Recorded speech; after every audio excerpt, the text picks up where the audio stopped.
Thank you so much for coming to this episode from the Heritage Wealth Planning YouTube channel. I appreciate you being here. Give me 10 minutes of your time, and I'm going to show you how you can earn an extra $100,000 or more in Social Security benefits as long as you know how the new rules affect you, which means you have to be born before January 2nd, 1954. If you were born before January 2nd, 1954, and you're a spouse, even if you're a divorcee, you could earn an extra $100,000 from Social Security. Let me show you how this is going to work, because it's fascinating, and it shocks me that more people don't get how this can affect them. So what we're going to do is we're going to take a spouse. We're going to take Jane and Bob. And for right now, we'll just say they're married. It doesn't matter. If you're divorced, there's a certain little twitch the rule, which I'll get into here in just a second. But the same thing is applicable as long as you were married. This will affect you, and as long as you were born before January 2nd, 1954. So what we're going to say is, Bob is a retired radiologist. He spent all his money. He made the maximum amount he could in Social Security benefits. So he will draw the most that you're allowed to in Social Security, which means his average index monthly earnings is $9,144. Now, I have lots of other videos on this that you can figure out what that means, AIME, and I'm not going to get into that here. But his average index monthly earnings is $9,144, which is the max under the Social Security system. Social Security has their own little calculator to figure out how much his benefit amount will be based on that max AIME. And the benefit amount is called a PIA. Other videos on the primary insurance amount. You've got to understand the primary insurance amount too. And so basically on these bend points, his PIA will be $2,809. So when Bob turns 66, his full retirement age, his PIA is going to be $2,809. That's how much he'll get from Social Security at his full retirement age at 66. If you're born in 1960 or beyond, your PIA is at the age of your full retirement age. It's 67. So this is not applicable to you. This whole video really isn't applicable to you anyway, because if you're born after January 2nd, 1954, what I'm going to talk about here doesn't matter. You can't benefit from it. January 2nd, 1954 stinks. January 1st, 1954, you're a good place to be, and you're going to watch, and I'm going to show you how you can make an extra $100,000 without doing anything. I'm not going to sell you an annuity or anything like that. It's just using the Social Security law as it is applicable today. All right. So now Jane stayed home to raise the children. All right. So, say Bob and Jane have 3 or 4 kids, whatever. She sacrificed her career to be there for the kids. So she didn't have a lot of average index monthly earnings. She did want to go work for a nonprofit, maybe making $10 an hour. Once the oldest was out of high school, and they're empty nesters. So let's just say for 15 years, she averaged $2,000, and that is her AIME, her average index monthly earnings. What that means is, with the bend rates of Social Security, Jane's PIA is $1,159 at her full retirement age. Again, 66. All right, so we're going to say Jane and Bob's full retirement age is 66. All right, so that's what she can draw on under her record. So Bob, when he hits 66, can draw that. Jane can draw that. All right, now here is where the rules have changed. This is the Social Security website. What does the recent claiming changes mean for me? All right, so basically what Social Security did and how the law is changing. Under the existing law, if you are eligible for benefits both as a retired worker and a spouse or divorced spouse, in the first month you want your benefits to begin or not yet full retirement age, you must apply for both benefits. You'll receive the higher of the 2 benefits. This requirement is called deemed filing, because when you apply for one benefit, you are deemed to file for the other. So basically what they're saying is, at the end of the day, when you go file for your benefit, they're going to pay you the most of either your spousal benefit or your own benefit. That's what the rule is now. But what happens is, if you're born before January 2nd, 1954, you can go down there and say, I don't want my own benefit. I want to file a restricted application and get the benefits from my spouse. You cannot do that anymore, other than that select cohort of people, those before January 2nd, 1954. And here's what they say right here. Who will be affected? If you turn 62 on or after January 2nd, 2016, again, it's January 2nd, 1954, if you were born that day, and will be eligible for benefits both as a retired worker and a spouse or divorced spouse. The new law is applicable to you, which I just talked about. Deemed filing applies to retirement benefits, not to survivor benefits. So again, this isn't for widows or widowers. Deemed filing does not apply if you receive spousal benefit. I don't need to talk about that. Let me actually go to this one instead. Yeah, right here. If you were born before January 2nd, 1954, and again, this is another off the Social Security website, and have reached full retirement age, again, that's 66 for this cohort of people right here, you can choose to receive only the divorce spouse. This is from the divorce page of Social Security, but it's also for the spouse. You can choose to receive the spouse's benefit and delay your retirement benefit until a later date. If your birthday is January 2nd, 1954 or later, the option to take only one benefit at full retirement age no longer exists. So this is right here is from if you are divorced. And here's the last page from Social Security for benefits for your spouse.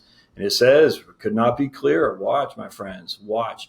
If you were born before January 2nd, 1954 and have already reached full retirement age, you can choose to receive only the spouse's benefit and delay receiving your own retirement benefit until a later date.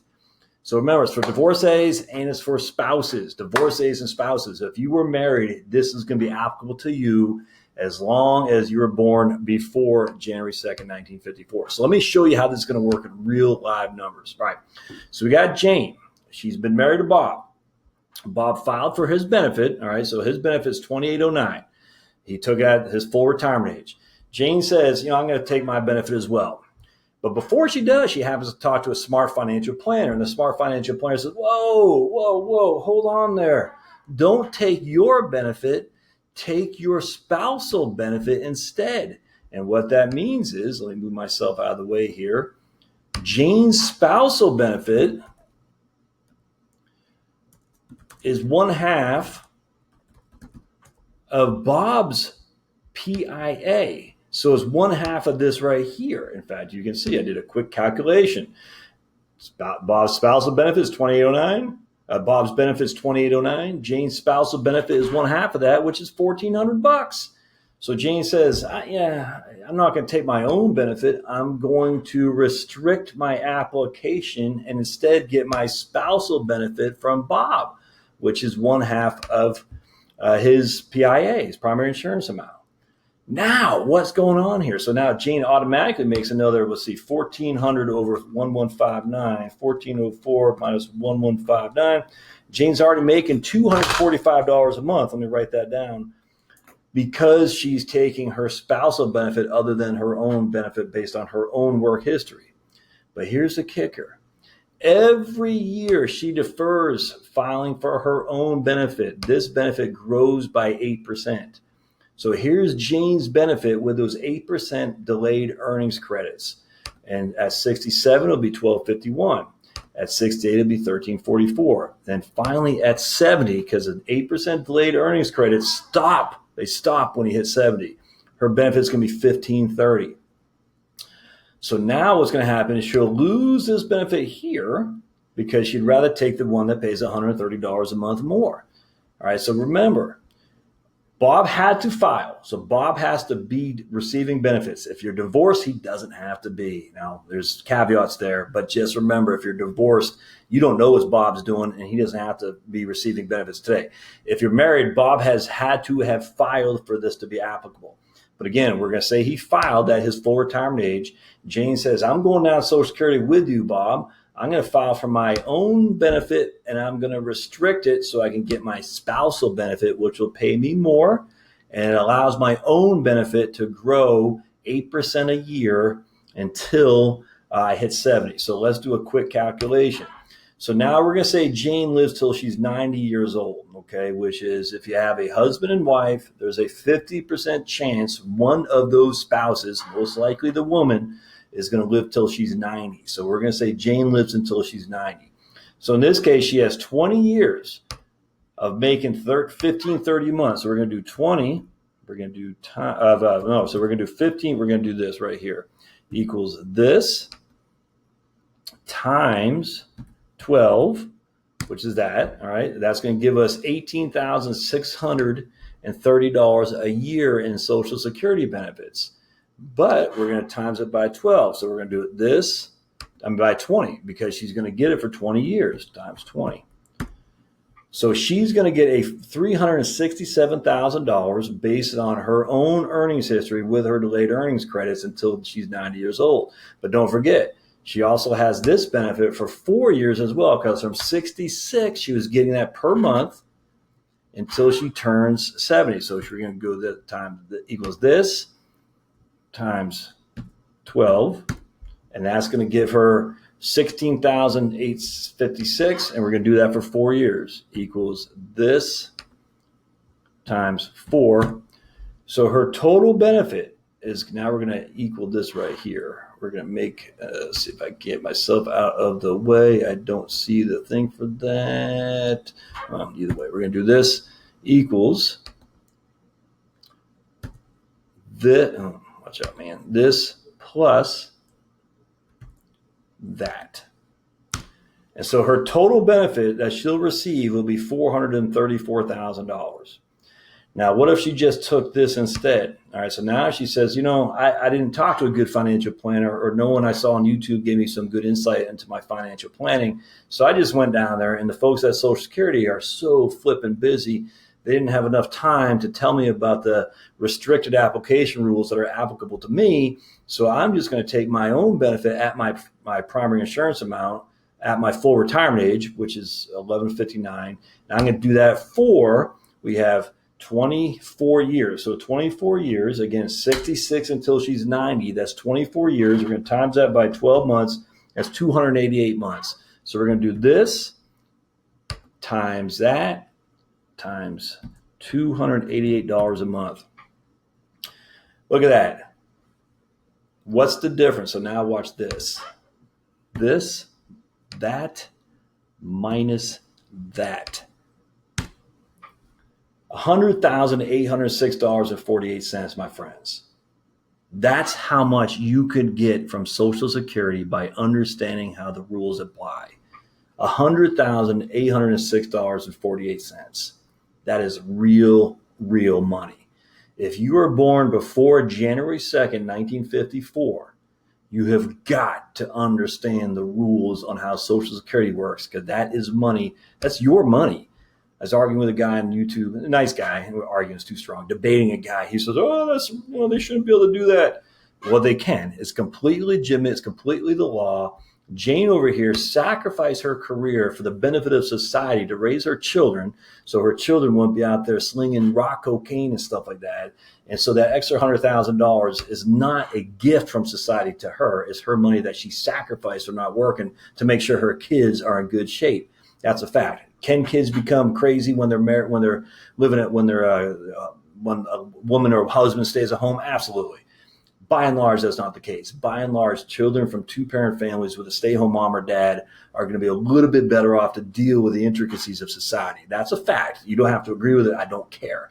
And because Jane did that and sacrificed, and Bob might have done it too, but because Jane did that and sacrificed her career, this is not a gift. It's not going on the dole. It's not welfare or anything like that. That's not a gift. That's her money that she sacrificed to get her kids as squared away as possible.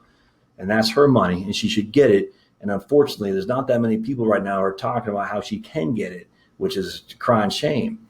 Ultimately, what's going to happen here is Bob's probably going to die off before Jane does. If that were the case, then Jane would lose this right here, this 1530, and she'd gather his instead. Some strategies there. We want to make sure that there's some strategies there for further planning along those lines. I'm not going to get into this episode.